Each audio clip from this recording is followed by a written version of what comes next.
अस्सलामुअलैकुम रहमतुल्लाहि बरकातहू। नाजरीन आदाब, आप देख रहे हैं आपकी आवाज न्यूज। फैजान मदीना हज उम्रा ट्रैवल्स पिछले 12 सालों से आपको बेहतरीन सहूलियत के साथ उम्रा करवाता आ रहा है। अल्लाह आप तमाम को मदीना मुनव्वरा की जियारत नसीब फरमाए। उम्रा करना सुन्नत है। फैजान मदीना हज उम्रा ट्रैवल्स की जानिब से 13वीं मरतबा उम्रा के लिए हिरेकिरूर शहर से उम्रा का काफिला रवाना हुआ।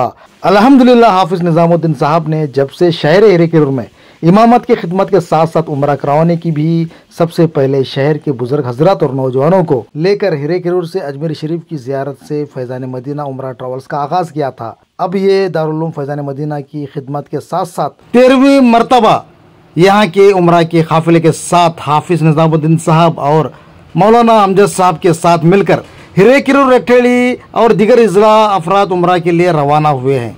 अब तक हाफिज निजामुद्दीन साहब ने कई बुजुर्ग और ख्वातीन और मर्द हजरात और नौजवानों को, जिसमें गरीब से लेकर अमीर अफराद को सबसे कम खर्च में काफिले के साथ रहकर वहाँ के मुक़द्दस मुकामात के मुतल्लक़ मालूमात फराहम करवाते हुए उम्रा करवाया है। अब तक इन्होंने 800 से ज़ायद अफराद को उम्रा करवाया है। इंशाअल्लाह अगला ग्रुप 14वीं मरतबा यही अक्टूबर के महीने में रहेगा, जिसके लिए अभी से बुकिंग शुरू की गई है। और इंशाअल्लाह इसी तरह उम्रा के लिए फैजान मदीना ट्रैवल्स की जानिब से हर महीना उम्रा भेजने के लिए भी सर्विस भी दी जा रही है। उम्रा के लिए जाने वाले ख्वाहिशमंद हजरात, खासकर हुबली, धारवाड़, हावेरी, गदग, दावणगेरे और शिवमोगा और दिगर इजला के अतराफ के हजरात से गुजारिश की गई है कि उम्रा के लिए जाने वाले हजरात उम्रा बुकिंग के लिए नीचे स्क्रीन पर दिए गए नंबर पर रब्ता कर सकते हैं। आइए देखते हैं एक तफसील रिपोर्ट। अस्सलाम वालेकुम वरहमतुल्लाहि वबरकातुहू। हम इस वक्त मैदान अरफात में हैं। यही वो मुक़द्दस सरज़मीन है जहाँ पर हज अदा किया जाता है। और ये जो आप सामने देख रहे हैं कि जबल रहमत यानी रहमत का पहाड़ है, जहाँ हज़रत आदम व हव्वा रज़ी अल्लाह तआला अन्हा की मुलाकात हुई। और ये फैज़ान मदीना उम्रा टूर्स हिरेकिरूर का 13वीं मरतबा का काफ़िला, यहाँ पर लोग खड़े होकर अल्हम्दुलिल्लाह तमाम दुआओं में मशगूल हैं। अल्लाह तबारक व तआला वीडियो देखने वालों को भी यहाँ आने की सआदत नसीब फरमाए। अल्लाह की रहमत वाले शहर में बरस रही है माशाअल्लाह। ये देखिए आप बहुत ही कम लोगों को ये मौका मिलता है।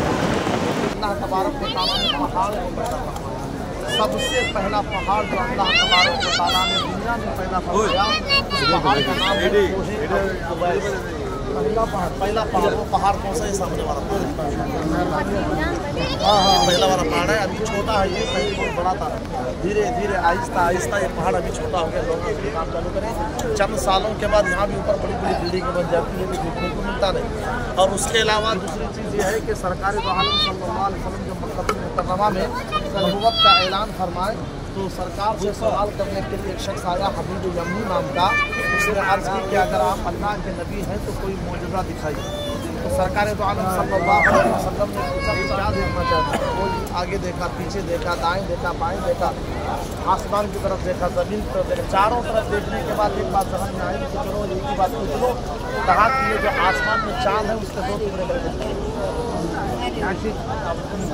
आजीवन मेरे हिसाब से तो यही थे। सरकार आस पास में कहीं खड़े होंगे, उसने पूछा होगा। सरकार दो आलम सल्लल्लाहु अलैहि वसल्लम ने चाँद की तरफ हाथ आया, उंगली का इशारा किया, तो बताते हैं लेकिन चाँद इसी पहाड़ के ऊपर था।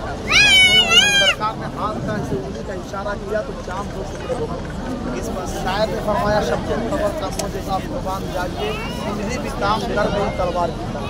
चाँद 2 टुकड़े हुआ, एक टुकड़ा उस साइड चला गया, एक टुकड़ा इस साइड चला गया। वो जो शब्द का वाक़या जो पेश आया है इसी पहाड़ अल्लाह तबारक व तआला एडिस वहाँ पे रखे। मुअर्रिखीन फरमाते हैं कि हज़रत सैयदना मूसा अलैहिस्सलाम के ज़माने में एक सांप हज़रत मूसा अलैहिस्सलाम को तौरेत पढ़ते हुए सुना, तो तौरेत में हमारे नबी की तारीफ मौजूद थी। सांप ने हज़रत मूसा से पूछा ये कौन से नबी है? तो हज़रत मूसा अलैहिस्सलाम ने हमारे नबी की नात पढ़ी, गुन गाए। तो उस सांप ने हज़रत मूसा से अर्ज़ किया कि हुजूर मेरे लिए दुआ फरमाएं कि मैं उस नबी का ज़माना देखना चाहता हूँ। हज़रत موسیٰ علیہ السلام نے اس شام سے فرمایا تھا کہ 53 سال زندگی مکہ میں وہ نبی آخر الزمان گزارنے کے بعد جب ہجرت کریں گے تو 2 دن 3 راتیں یہاں گزاریں گے، تم یہیں پہ آ جاؤ، تمہیں ان کی زیارت ہو جائے گی۔ تو وہ شام اسی جگہ پہ آ کر کئی سال سے سرکار کا انتظار کر رہا تھا۔ وہ وقت آیا